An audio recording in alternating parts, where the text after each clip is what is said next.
सबरी तो बैकुंठ गई, धुंधकारी भयभूत।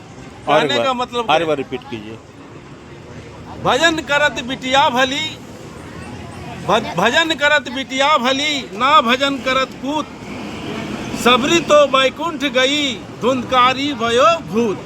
कहने का मतलब है सबरी बिटिया थी, लेकिन भजन करत करत भगवान उनके पास चल गए। भगवान उनके पास नहीं गए, भगवान ही उनके पास गए। और धुंधकारी थे पुत्र, कितना आत्मदेव ब्राह्मण का पुत्र थे, आत्मदेव ब्राह्मण का पुत्र थे, लेकिन वो इतना कुकर्म किए कि वो उसको भूत बनना पड़ा। इसीलिए बोलता है कि कर्म ऐसा काम कीजिए ताकि भगवान को पास जाना न पड़े, भगवान आपके पास चला आए। और कर्म ऐसा कीजिए कि आपको आनंद नहीं तो भूत बन के भटकना पड़ेगा। इसीलिए बोलता है ना धुंधकारी, जैसे आत्मदेव ब्राह्मण एक अच्छा माना पढ़ा लिखा ब्राह्मण थे, लेकिन वह ब्राह्मण को पुत्र नहीं था। तो वह कुछ दिन के बाद गांव घर में जैसे होता है, सबों ने उसको बोलने लगा कि महाराज आपका घर में पुत्र नहीं है। तो कोई बोला हम पाठ नहीं कराएंगे, कोई बोलता है उसका मुंह नहीं देखेंगे। तरह तरह का गांव में चर्चा होने लगा। तब ब्राह्मण को दिक्कत होने लगा। तब ब्राह्मण ने सोचा कि आखिर क्या करें इस जीवन में रख के हम, तो कि क्या न करें, इसको चलते हम जाके अपना आत्महत्या करें या मर जाएंगे हम लोग। इस जीवन को रखना अब नहीं है, ना गाँव में रहेंगे न गृहस्थ में रहेंगे, अब अपना आत्महत्या करके अपना जीवन दें। तो वो ब्राह्मण धीरे घर से निकल के चला गया जंगल की ओर। जंगल में जाना कि आपको तो हमको जिंदा रहना है नहीं, अब हमको मर ही जाना उचित है। तो उस रास्ते से एक ऋषि आ रहे थे। वो ऋषि ने आया तो बोला बच्चा तुमको क्या कष्ट है? बोले क्या करें महाराज, हमारा घर में बाल पुत्र नहीं है, धन तो है लेकिन पुत्र नहीं है, इसके चलते हमको बहुत सा दिक्कत। लेकिन वह ब्राह्मण ने, ऋषि ने उनको ब्राह्मण को समझाया कि देखो पुत्र मोह छोड़ो, भगवान से लीन करो, भगवान का भजन करो, उसी में तुम्हारा मुक्ति होगा। लेकिन ब्राह्मण ने बोला कि नहीं, पुत्र होगा ऐसा बोलेगा, ऐसा बढ़ेगा, हमारा ये होगा, हमारा काम करेगा, हम मरेंगे तो भोज करें। बोले ये सब बेकार है, ये सब व्यर्थ है, माया मोह के चक्कर में मत पड़ो, भगवान पर आश्रित हो, भगवान पर लीन, भगवान भजन करो तो तुम्हारा मुक्ति हो जाएगा। लेकिन ब्राह्मण ने एक नहीं सुना और बोला कि रुक तो तब देखते हैं। तब ऋषि ने उसका पत्रा देखा कि तुम्हारा क्या भाग्य में है, क्या चीज़ है। वो देखा, निकाल के देखा, बोला कि तुम्हारा 7 जन्म तक ही पुत्र नहीं है। तो ब्राह्मण बोले कि मेरा 1 जन्म के लिए हम रो रहे थे, 7 जन्म नहीं है, तो अब तो हम जल्दी कूद के मर जाएंगे, सर पटक के, वो दोष आपके ऊपर लगेगा। अब हम आप जल्दी मरना चाहेंगे, अब आप ही को लगेगा, आप ही के पैर के नीचे हम पटक के मर जाएंगे, वह शराब ब्रह्म शराब आपके लगेगा। तो साधु संत बोले अरे ये तो साला बिना विचारे समझे हम किए, अभी तो हम ही पर पड़ गया।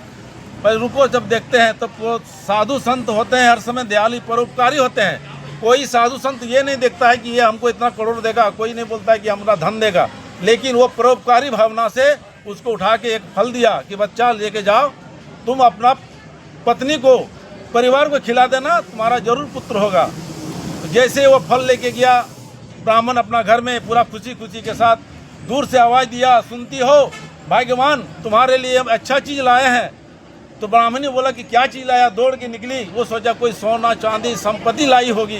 तो देखता है एक फल है, बोले ये खाओगे तो तुम्हारा पुत्र प्रदान होगा। तो बोला कि ये तो ब्राह्मण पागल है, ये ब्राह्मण को कुछ आया जाया नहीं, एक फल लेके आ गया, इस फल को खाएंगे पुत्र होगा। हम सोचे कुछ सोना चांदी लाएगा तो हम खुशी से झूमेंगे नाचेंगे, तो ये फल लेके आया। तब बगल वाले औरत से, जिसे घर गृहस्थी में होता है, वो औरत पूछने लगी पुत्र होने से क्या क्या कष्ट होता है?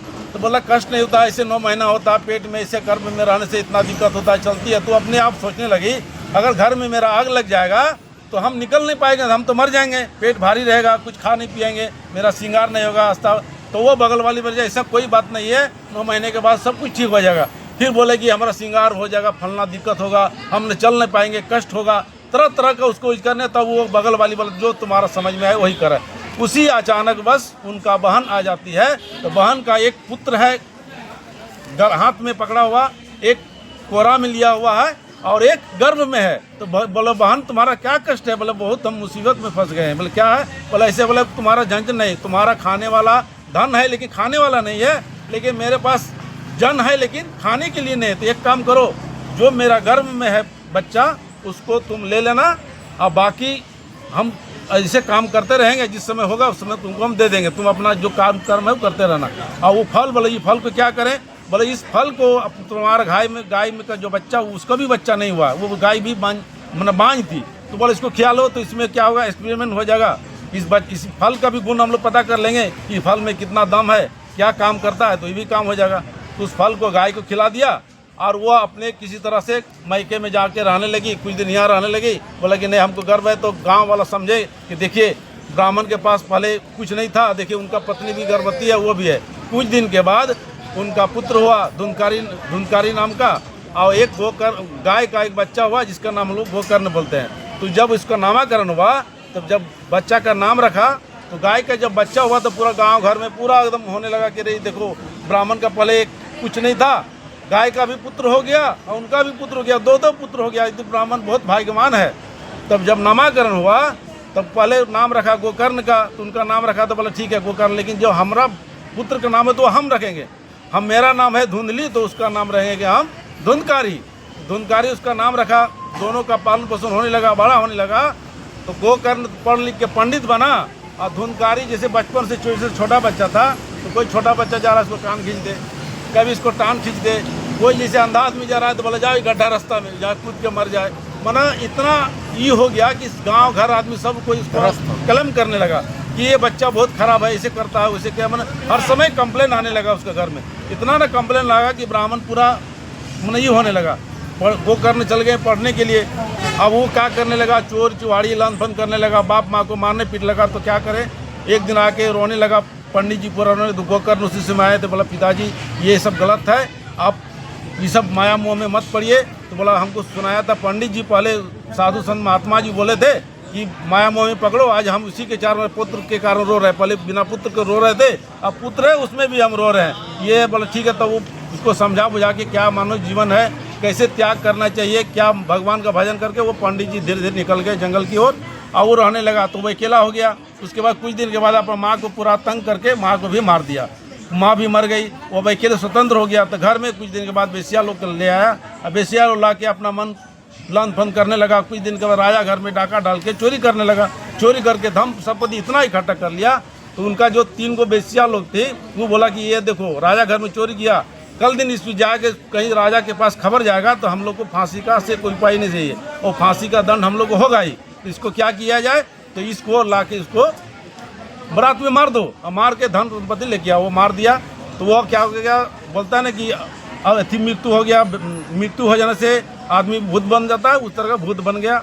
भूत बनने के बाद उसको तरह तरह का घर में आपत्ति करने लगा, कुछ कुत्ता बिलाई बन गया। कुछ दिन के बाद गोकर्ण आए तो घर में देखे कि साला कभी गधा बन गया, कभी कुछ बन गया, कभी हाथी बन गया, घोड़ा के। बोला ये बात क्या है, तो उसने मंत्र उच्चारण करके उस पर जैसे छीटा तो वह मनुष्य के रूप में आया। तो बोला कि क्या है, हम तुम्हारा भाई थे, ऐसे ऐसे काम किए जिसके कारण हम प्रेत जोनी में जन्म लिया। तो बोला क्या करना हुआ, तो बोला इसका मुक्ति कैसे होगा, बोला कोई बता नहीं रहा। तब वह गोकर्ण ने सूर्य भगवान का अर्घ किया, उससे जाके प्रार्थना किया कि प्रभु इसका कैसे होगा। बोले नहीं ठीक है, इसका मुक्ति होगा एक शर्त पर, अगर तुम यदि भागवत कथा इसको सुनाओगे तो इसका प्रेत जोनी से मुक्ति हो जाएगा।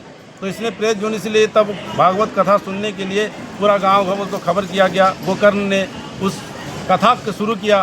कथा करने के बाद जैसे जैसे मतलब प्रेत जोनी वो दो इधर उधर भटक रहा था हवा से, कभी उधर फेंका जाए कभी उधर फेंका जाए। तो क्या किया, एक बांस जो खंभा था उसमें वो प्रेत जोनी के रूप में वो प्रवेश कर गया। उसमें प्रेत गया, कथा शुरू हो गया।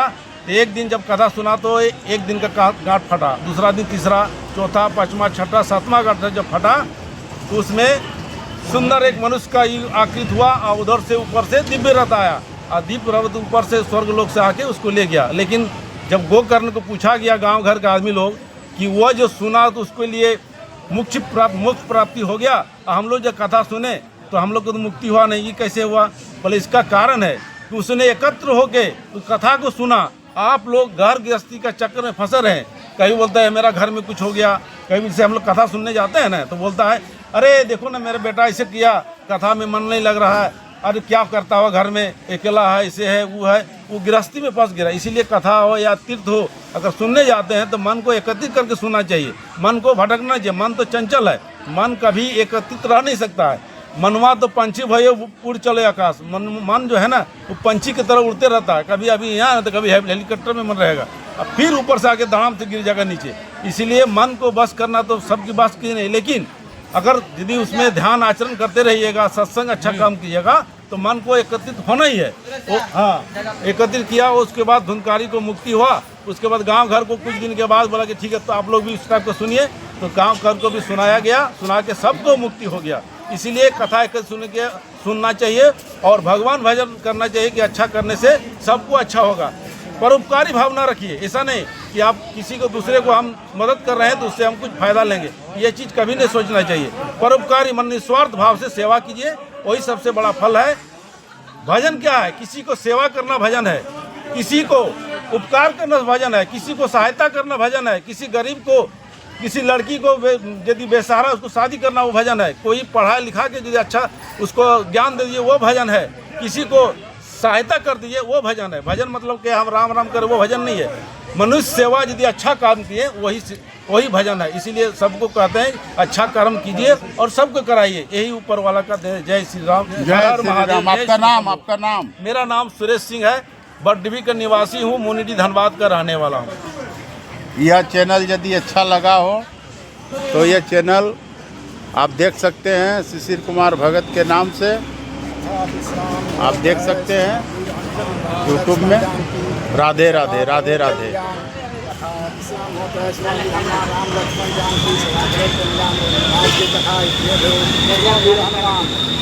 भोजन यहाँ से आए हैं, श्रोता करे प्रणाम, श्रोता सब आश्रम गए, शंभु गए कैलाश, राम आए नगरी में सदा करो तुम वास। श्याम राम चंद्र की जय, जय जय।